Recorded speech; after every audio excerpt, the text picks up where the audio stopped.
What's poppin', everybody? This is Ray Rawlins from the Ray Rawlins Network, and I'm joined by Mr. Alex Payne. Today, we're starting off the week again with another modern, recently released SpongeBob episode called Breakin. Now, before we get into first impressions and beginning thoughts, we need to give you guys a breakdown of what the episode is about. And as always, we got to give that job to Mr. Alex Payne. So, what happened during the episode Breakin, Alex Payne? What happened? Well, someone from the labor board came to the Krusty Krab and was forcing Mr. Krabs to give SpongeBob. Now, they didn't even mention Squidward. I guess that's more of a review, but I just feel like you're mentioning that here. Some time to himself, like a short break, because every employee should have a break. So Mr. Krabs puts SpongeBob on break, or he'll have to pay a fine. But SpongeBob couldn't keep himself from cleaning the table that he was sitting at, so Mr. Krabs broke open the wall and showed the employee lounge. And the rest of the episode is just the shenanigans that ensued from SpongeBob being in the employee lounge. Which is really nothing special. I mean, getting the first thoughts here. I'm gonna be honest, and I guess we're crossing over into review territory, but that's what this video is about. Seeing the name of the episode Breaking, I thought it was gonna be like another episode like the SpongeBob and SpongeBob Breaking Gary Shell. That's what I thought it was gonna be about. That's what it just sounded like to me, I didn't know what to think it was when you first said that, because I saw you write it. I thought like it was like you was missing a word, or you spelled breaking wrong, because like it's even spelled breaking. Right. So it's like I was like, what is this? I didn't even know what the, but didn't they already do an episode like this before, or was it the forced vacation or something? I think it was the forced. Yeah, it was vacation. the forced vacation one. It was the forced vacation one, and I mean, like I said, we're kind of crossing into review territory. I think that episode was better, the forced vacation. To be honest with you, I really enjoyed that episode compared to this. Like, I can't even remember that episode. that's a little bit about it. Patrick went to go work at the Krusty Krab, and honestly, you're right. It's basically the same premise. It's basically the same premise, and Mr. Krabs had to drive SpongeBob far out, as he called it, and just toss him out of his boat. So it's just it's amazing how they reuse the same plot, and like I said, this kind of went over my head. I didn't even notice that until you made that reference. To be honest with you, I'm supposed to be a loyal SpongeBob fan of 13 years, probably more, and I didn't make that. And the connection. funny thing is, you remember that episode way more than I do. I just remember the concept of the episode. But you're right. Like, this episode, to me personally, just felt dry. Was it a short? Because I noticed it was only 6 minutes long. Or were they just greedy for that commercial money? It probably was a short. I'm not too sure, but if you add two shorts together, well, no, that's only 12 minutes. It may have been a short, because like I watched it the first time. I watched it twice. Because it didn't feel too long either. So. It didn't. No, not at all. It felt way, way too short. And I'm looking at it, I'm like, this is all that happens? Like, it felt like it should have been a little bit longer. Honestly, it should have been a little bit longer. That's my main complaint, because, like, all it just felt like with this episode is SpongeBob was forced to take a break, and Mr. Krabs puts him in the employee lounge where he basically creates a band and people come and start dancing, and then the episode's over. Boom. So his 5-minute break's up. So basically the episode is Mr. Krabs makes SpongeBob takes a break, SpongeBob takes a break, and then the episode is over. Roll credits. Pretty much. Like, I wasn't impressed by it. And I didn't watch this on TV. I didn't watch this on cable. I streamed it online, obviously, We're in the age of online streaming, so I really can't say if this was connected to a short. I honestly am not too sure about that for you. But what are some of you have any favorite moments from this episode or no? Because I think we're on the same path here. Man, Not really. I really want to say there was a moment that made me laugh a little bit, but I can't remember what it is. So I'm just I gonna tell you, say it was, I don't really remember. I don't really have a moment to I'll mention. tell you the moment that made me laugh. Obviously, Mr. Krabs being a cheapskate. I feel like we should have touched on this more. Mr. Krabs being a cheap ass, obviously, is gonna make SpongeBob work his whole life away. No breaks, none of that. Um, we didn't even mention that it's a mandatory that he gets a 5 break every 20 years, which is kind of screwed up. um, but Mr. Krabs is basically gonna get fined. I think at the most it was $10,000 for not giving SpongeBob a break, and Yeah. he made sure to go to great lengths not to be fined that amount of money, and I can't blame him for that. This we can honestly say Mr. Krabs isn't a cheap ass on this one because $10,000, man, that's a lot of money. That's a lot of bread. So I'm on Mr. Krabs' side with that. When I saw that fine, I'm like, ooh, yeah, Mr. Krabs, I know you right. Make that motherfucker take a break. That's one of my favorite moments here. But with all that being said, I guess we can get in the final reviews. What are your thoughts on this? I want to see what you're gonna rate this one. I think, see, I don't think it was bad. Like, when I was watching it, Really? I wasn't really like, obviously I wasn't dazzled, but I didn't Right. think, I didn't think it was anything terrible. I thought it was moderately entertaining. So I think I'm gonna give it a 5.5. Wow, get the heck out of here. Yeah. I mean, obviously it wasn't like it's not even a 6, but like it wasn't.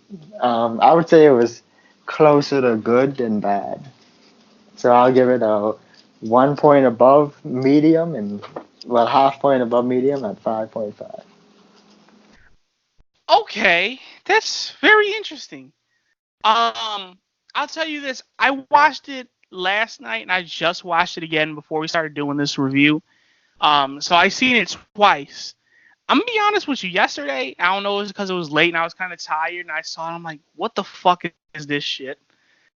I was gonna hit this bad boy with like a 3.5, but rewatching it again, it's not as bad as I thought it was yesterday. And I had my time to collect my thoughts on it. Like you said, I guess you could say it's closer to good than bad. But I look at it this way, man. I get the whole premise of the episode. You're trying to get SpongeBob to take a break for 5 minutes, and you gotta kind of force his hand. Um, I feel like they played off the characters' personalities real well. SpongeBob, obviously he's a workaholic. He loves working at the Krusty Krab, so he's not gonna want to take that break. Mr. Krabs has to force him. I Well, think that that's depends which SpongeBob you're talking about here, because um, pre-season 4 SpongeBob he was perfectly fine with not working or taking a break or whatever else. really. Yeah, he wasn't Oh like. yeah, the are you talking about the one from the Plankton episode where he's working at the Chum Bucket?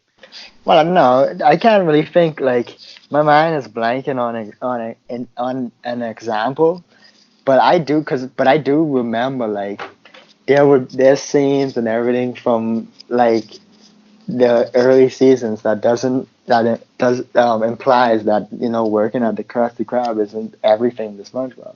Well, actually, Really? actually no. You know which one it was more than anything that I could really think of off the top of my head was the Karate Choppers episode. Especially at the end when he was like, Oh. "Listen, Carl, I like doing karate. You just have to fire me." I mean, he was sad about it, like any normal person was, but it wasn't like a be all end all, like my life kind of issue on the Right. Krusty Krab. That's interesting. Like, I mean, there's other I see examples that too. Actually, example. I actually, I got another one. The jellyfish and I forget what a nature pants one when he goes on in a nature. okay. He quits working at the And Krusty Krab. I guess when you look at it from that standpoint, I see exactly what you're saying. 100%. I see exactly what you're saying. But there's no like examples that say, "Yo, man, I don't care about working here." Um, But now he's you just know what it obsessed is? with it, huh? I seen a lot of people say this, like all of the SpongeBob characters have pretty much become like they've taken like I guess the some of the bigger points of their personalities and like brought them to an extreme, like from the first couple seasons and brought them to an extreme now. Like think about it. So SpongeBob went from This being, is a review, not a podcast. So. I'm just saying though, like because we're talking about the characterization of in this episode, and it's worth mentioning that back in the past, SpongeBob was a little dumb who cared about work. Now he's extremely dumb and only loves work. Right. And Mr. And Krabs was slightly cheap. He was definitely cheap, but he was willing to, whatever. Now he's like 1,000%, 1,000,000,000% cheap, nothing else. right. And you know what? That's 100% true. When you point it out like that, that is 100% true. I definitely do agree with I that mean, you can see because all of the other it's ones with Sandy and all of them too, but like you said, this isn't a review. right. Yeah. And you make a good point though because like with SpongeBob, like you said, the whole two examples you point out, Karate Choppers and Nation Pants episodes. It's like, man, you can see that the Krusty Krab isn't everything to him. It's a big part of his life, obviously. But now it's just showing that he's obsessed with it. He's a workaholic, which I mean, SpongeBob always was in a sense, but it's like to an extreme now, just like Mr. Krabs' cheapness, which is kind of messed up, man. Like, and it's crazy because I never seen myself like a reviewer or a critic or anything like that. I'm just a guy who likes to talk about SpongeBob. I love me some SpongeBob. But you personally go in depth with that shit, which is good, honestly. I enjoy that. This is a review. We're trying to keep it short. We want to keep people's attention, I guess. But I gotta say, like Gotta be to give thorough in my a final review, though. rating. Just give my rating. I gotta say I'll give this a 4.5. I'll give this a 4.5. Like it wasn't the best episode. It definitely wasn't the worst, but I don't know. It's kind of hitting in the middle. It could have been better, I guess. I don't know. I'm not a big fan of it. 4.5, man. I feel like there's nothing you couldn't do too much with this. I feel like they kind of did what they wanted to do. They gave SpongeBob a 5-minute break and everything was logical what he could do in that 5-minute break, I guess. So I kind of want to get it a higher grade. I'll go with you. I'll say 5 to 5.5. Because maybe I'm being too hard on it. I don't know. I just personally wasn't a fan of the episode. Like, it wasn't my cup of tea. But they did accomplish everything they want to do in a logical manner, I suppose. It wasn't your cup. It wasn't your cup of tea at the Tree Dome. No, it was not. It was not. I need a water dome at the Tree Dome. Anyway, I give it a 5. You give it a 5.5.